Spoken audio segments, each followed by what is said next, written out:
Hello guys, and welcome back to this YouTube channel. My name is Pamela and I'm a registered nurse in Kenya. Today I'm going to be taking you through the top 10 most asked interview questions. The last three are very unique to Kenya, so if you're a Kenyan nurse, you might need to stick around up to that very moment. But that does not exclude every other nurse. I want to teach you how to ace your next interview and to get that dream job of yours. Kindly, if you've not subscribed to this small YouTube channel, remember to subscribe, and if you like this content, remember to give me a thumbs up.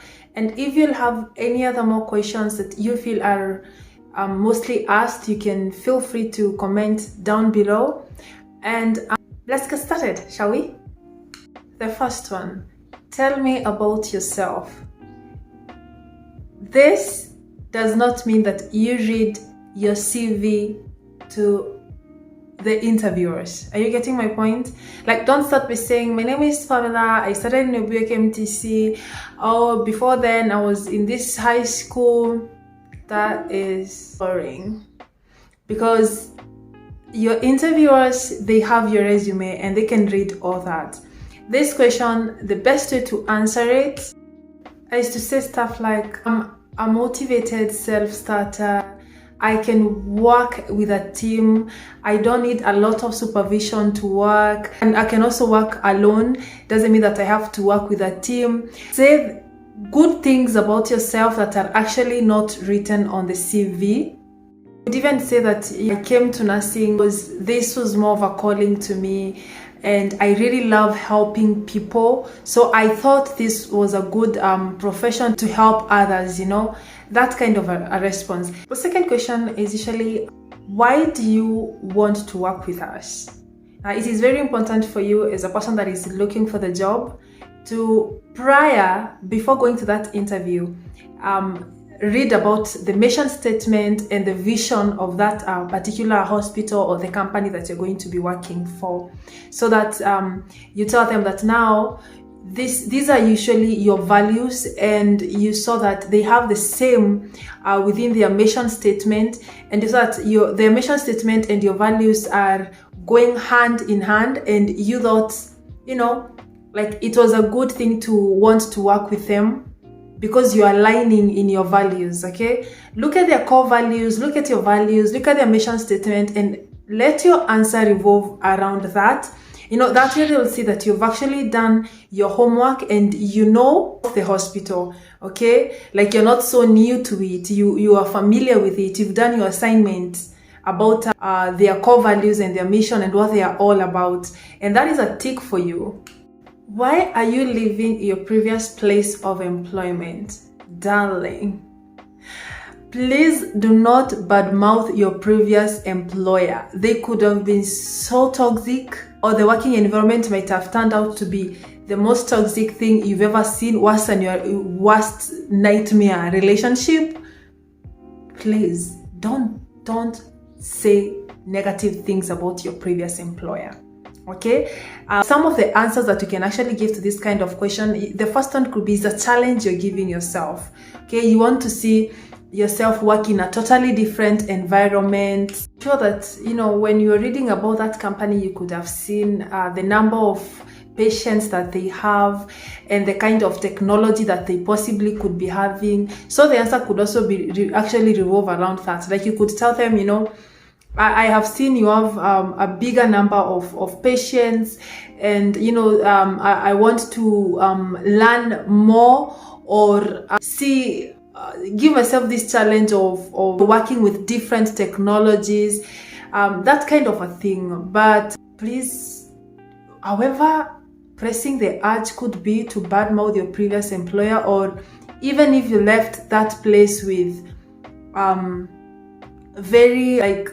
in very bad terms, don't do it. And remember that these guys will also wonder when they give you work, like if you leave, is this the same thing you're going to do? Are you going to badmouth them to the other employer now that comes next? It's usually a trap, so be wise about it. Okay, where do you see yourself in the next 5 years? This question, you can respond to it however you choose, but you have to show these guys that you're still planning to be a nurse, and you're even planning on being better at it. Like you're planning to go back to school. You need to show them that you are dynamic, you're not stagnant. Okay, you're not stagnant wherever you are. You're planning on being a better version of yourself, because that is basically what nursing is. We have to keep being better every day. So your answer could revolve around that. And of course you can talk about family, because you're a human being, and those are the kinds of things human beings do. You don't have to do that. The most important thing is to talk about the nursing aspect, and them to see that you're actually planning on continuing to be a nurse. Have you handled a conflict, or have you solved a problem in your previous place of employment? Whether they have specified that it is the colleague bit that they wanted to talk about, or it is a patient, or it is a relative bit they wanted to talk about, remember that you have to shine in this answer. You can talk about how you handled a difficult relative, even if you're not the person that did it. You can take another person's experience and say it, especially if you saw that this person handled the relatives quite well, or the patient that was very difficult quite well.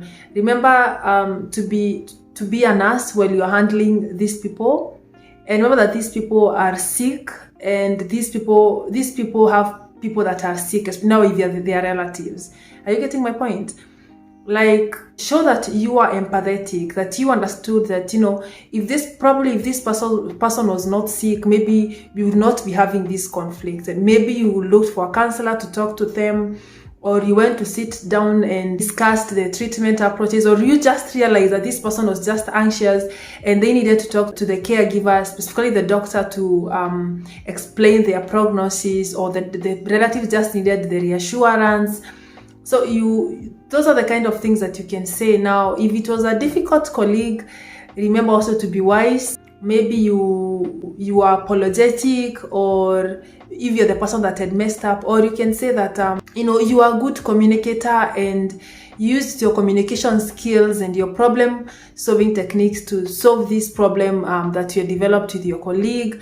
Maybe the problem was coming from not wanting to delegate, and you had to maybe use the in charge, or you went to talk to them directly about delegation and explaining to them that that sometimes as a nurse you have to delegate. You can't do everything by yourself.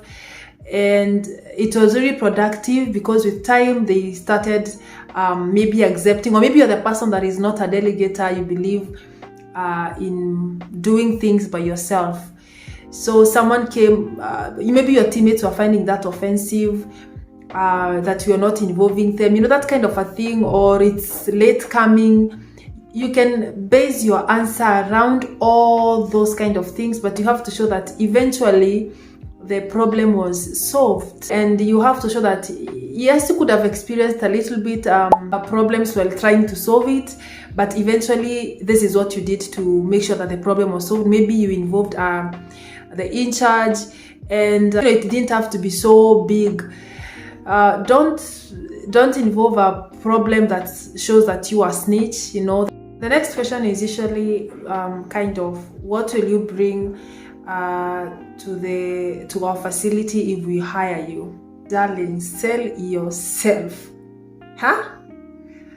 Tell them about how you were. For example, I would go with my case scenario. I was the first volunteer when COVID struck in our facility. Tell yourself with stuff like that. Maybe you usually work in ENT. You usually go to, you work with a gynecologist sometimes. Give them the best part of you. Tell them how you are problem solver, how you are team player, how you don't need a lot of supervision, how you give your best to your patients, how you're going to work with them to ensure that the needs of our patients are met. Okay, those are the kinds of answers they want to hear. Look at their mission statement and even revolve your answer around that. Then there is the case scenario question.